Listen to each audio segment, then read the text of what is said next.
Hey dear friend, I've recently started a new journey called Dialul Vanturilor. It's not just a YouTube channel, it's the first step toward my dream. If you could support me by simply subscribing to my channel, it would mean the world to me, giving me strength, encouragement, and joy. Your one subscribe and like would be the first reward for all my hard work. Thank you from the bottom of my heart. Élection présidentielle en Pologne, il y a une trumpisation de la politique polonaise, s'inquiète Dorota Dąbrowska.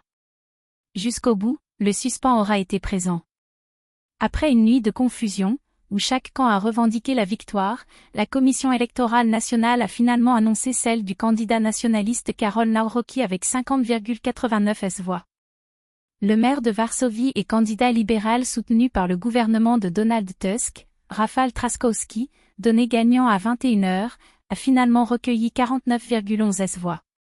La victoire de Karol Nawrocki, soutenue par l'ancien parti au pouvoir, le PiS, ultranationaliste et conservateur, porte un sévère coup d'arrêt aux ambitions du gouvernement pro-européen de Donald Tusk. Nous avons gagné parce que nous avons raison.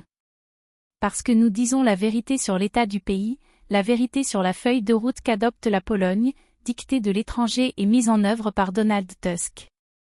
C'est exactement la feuille de route inverse de celle dont la Pologne a besoin, a affirmé le leader du PiS, Jarosław Kaczyński.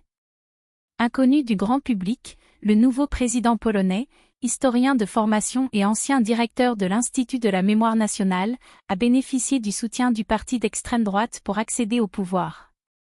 Un candidat soutenu par le parti ultra-conservateur PiS.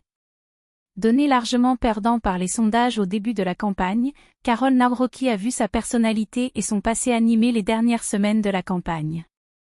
C'est un candidat fabriqué à grands coups de communication, personne ne le connaissait il y a encore 6 mois. Le PiS a réussi à imposer quelqu'un qui sera l'homme de paille de Jarosław Kaczyński, avec une personnalité malléable et sans passé politique, estime Frédéric Zalewski, maître de conférences à l'université Paris-Nanterre et spécialiste de la Pologne. Une stratégie déjà utilisée par le PiS avec le président sortant, Andrzej Duda, peu connu au moment de son élection.